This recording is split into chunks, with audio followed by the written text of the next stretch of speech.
Hello everyone, and welcome to another episode of Sleep and Relax ASMR.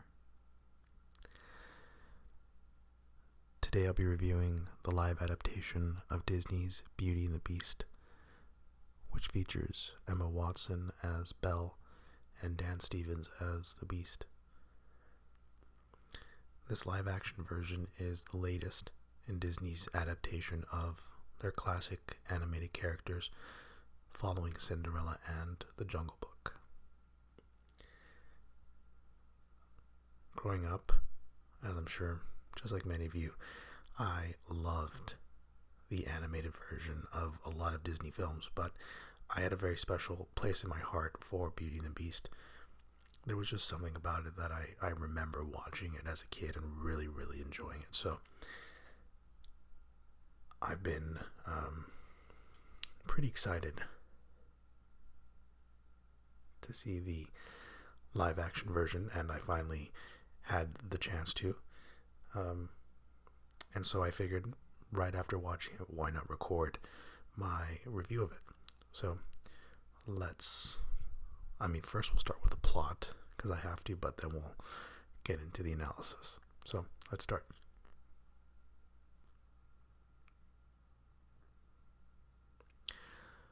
For those of you unfamiliar, Beauty and the Beast's plot goes like this.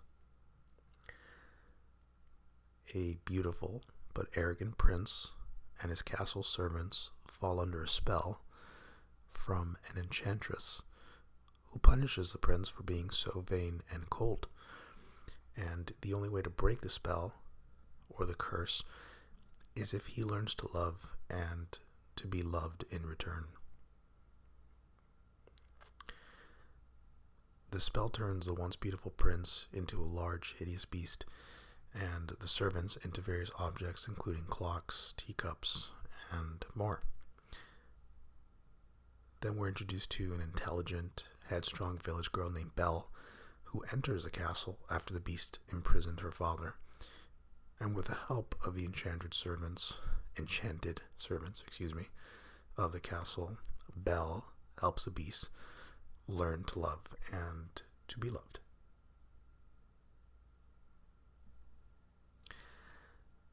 This live version of Beauty and the Beast follows the original 1991 animated version of the film in just about every way.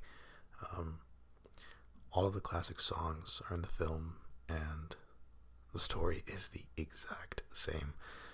But the film does include a couple new songs and some minor changes in the storyline to update the story to make it feel maybe a little more modern, let's say.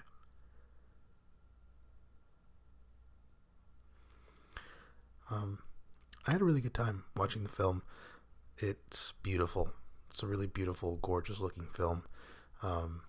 Everything from the costumes, the sets, they're just lavish, they're stunning. And really, despite the use of CG, the sets and everything, it just felt very believable and authentic.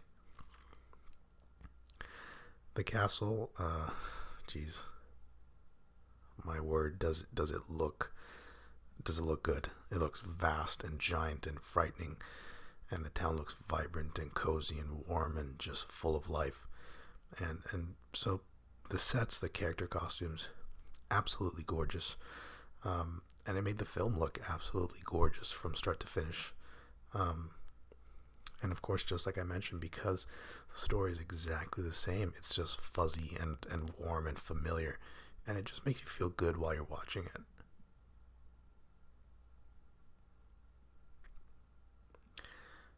Dan Stevens, who plays Beast, as I mentioned, he was very good, in my opinion. He conveys a sense of his character being angry, and yet somehow sympathetic. And it's not to the point where the audience is forced to feel pity for him, because he is responsible for the way he looks. But there's just a very good balance, I find, that Dan Stevens plays or Dan Stevens conveys as the Beast. The Beast was also a little more trying to find the right word. He was a little more human than in the animated film.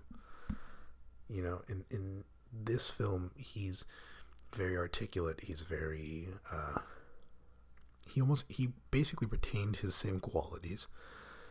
And he was, from what I could tell, basically a formed adult when he was changed. So his character's a little different, but again, I think Dan Stevens does a great job. Emma Watson as Belle, I loved her in that role. She's strong and charismatic and sensible, and Watson plays that well. She has a certain charm to her that radiates off the screen, and she doesn't need to tell you or tell us how she's feeling, because her body language and her facial expressions, it's all where it's supposed to be, and she was fantastic, in my opinion, playing Belle.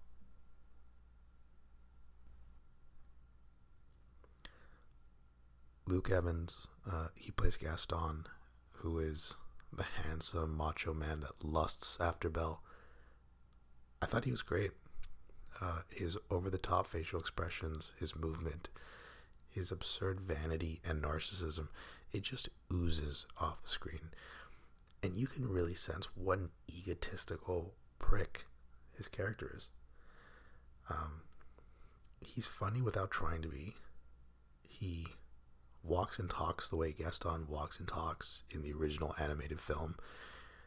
And it did take me a second to buy into it, because again, Gaston, I would say first and foremost, Luke Evans, he's a very, he's a good looking guy. No, not to say he isn't, but for some reason I just wasn't expecting him in that role. And I wasn't quite expecting that look for Gaston. At the end, I totally bought into it. I guess it just, because Gaston is so eccentric as an animated character, it would have taken me a while to accept anyone in that role. But again, by the end, I really thought Luke Evans had played Gaston great. I thought he was fantastic. I thought he was totally believable, and I'm glad that it was him in that role.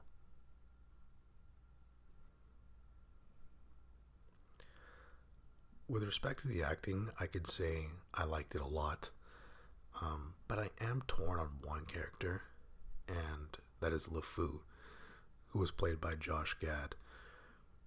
I love Josh Gad. I thought he was amazing in Frozen as Olaf. Olaf, just an incredible character and just a great job by Josh Gad. But there was something about him in this film that, for lack of a better word, it just distracted me. I felt like it took me out of the scene, and it felt like I was watching a movie instead of being in this world the film creates, which, aside from that, is just so immersive.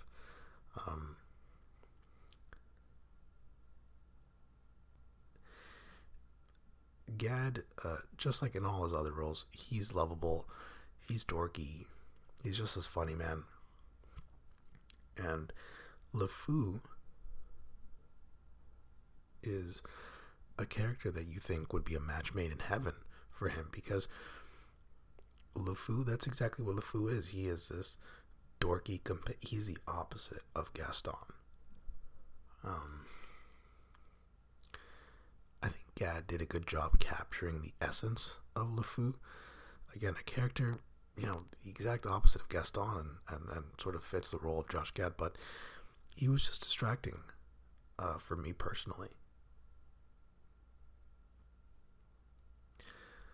Emma Watson plays this strong-minded, intelligent village girl. Dan Stevens is the Beast. Luke Evans is the egotistical Gaston. But throwing in Josh Gad into the environment, I was distracted, I'm sad to say. You know that I always believe that the best films are the ones that have you hooked from start to finish. And they make you feel like you're experiencing what's happening on screen. And you feel like you're actually living the film. You're not just watching one. And movies that are of lesser quality, they're those that remind you that you're watching a film. And it doesn't make Beauty and the Beast a bad film. It just made it less enjoyable because of the fact that I was distracted by Josh Gad as Lefou. It saddens me to say that because, again, I think he's really funny. And I think he's really good for what he does. But just distracting. It took me out of my seat and sort of reminded me, oh yeah, I'm watching a film. So that was something that I would unfortunately have to consider a negative.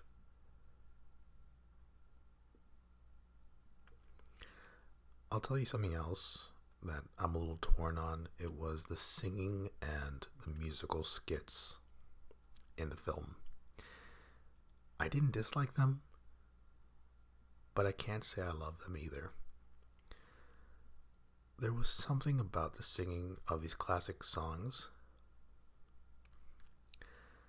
that, when depicted and on screen in live action, it just didn't quite match up. It's hard to explain, but I felt like the movie was trying so hard to be just like the original that it just almost overlooked some of the parts where it didn't quite flow right for a live adaptation film.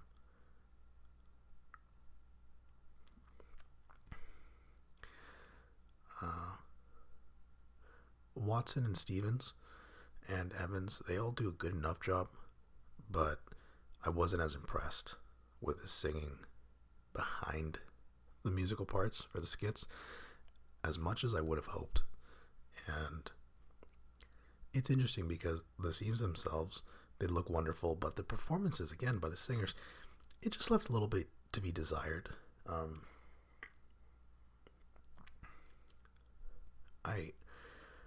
I wouldn't say that opinion applied to every musical number. I would say, for example, the ballroom scene. That scene is just flat out gorgeous. When Mrs. Potts starts to sing that familiar song, and you see Beauty and the Beast all dressed up, giving each other this look that conveys warmth and happiness, despite the fact that Belle is a prisoner. You can feel in the air the sense that this is a major moment and a breakthrough in their relationship in the film. And then they start to dance, which, if I'm not mistaken, they follow the same beats and choreography from the original 1991 version. And it just makes you feel warm on the inside, and it's just a lovely scene. So, again, some of the musical numbers leave a little bit to be desired. That scene in particular just hit it out of the ballpark, in my opinion. But I wouldn't say the musical skits is a strong suit in the film, unfortunately.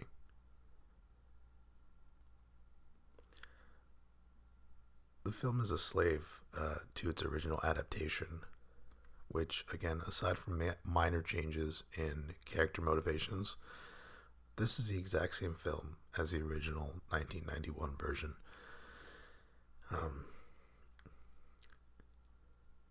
That means it becomes a question of preference. As a moviegoer, do you want a little bit of a spin-off from the original story and a new adventure?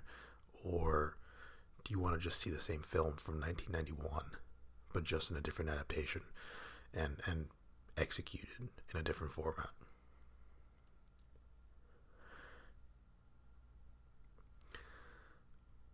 Personally, I was happy with the latter.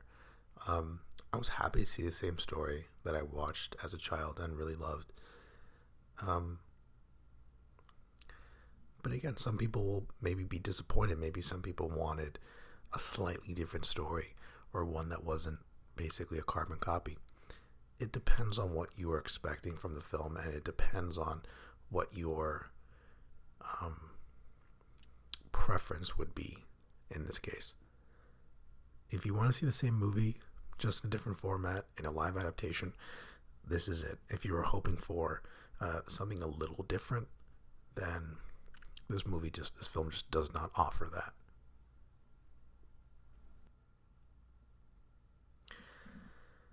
A definite criticism I have for the film is its tone. Each scene, in my opinion, it doesn't actually have a strong tone present, and it got me thinking, what am I supposed to feel? There was some gratuitous humor and jokes that came out of nowhere. It's really not to say that they were bad jokes or that the movie doesn't have good humor. It's just that the film seemed flat. I didn't feel like, as a viewer, I experienced an adventure. I felt like I saw a series of acts that came after one another, and together they told an all too familiar story. But there weren't as many peaks and valleys as you'd like for a story as beautiful and deep as this one. And so again, what do I mean by the tone? The moments of suspense, they just weren't quite as suspenseful as they should have been.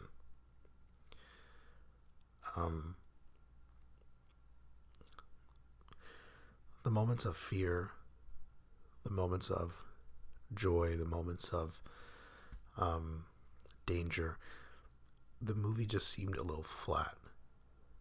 And that's what I mean by the peaks and valleys, is there's some clear beats that any quality film should hit. And again, we know the story, and maybe it's that because we know the story, the tone is just difficult to dictate because we know exactly what comes next. But all in all, I thought the tone again was, and it was just a little misused every now and then. There were some jokes at times that I didn't quite understand why the jokes were there. There were moments where, again, either Belle or the Beast, they're supposed to be in some grave danger, and the movie just doesn't make it seem like the stakes are high enough. Maybe, again, it's because we know the story. Maybe it's because I compared it to the original. But the tone was very clearly a negative, in my opinion. A little flat, not as vibrant, and the storytelling was simply not as good as I thought it could have been.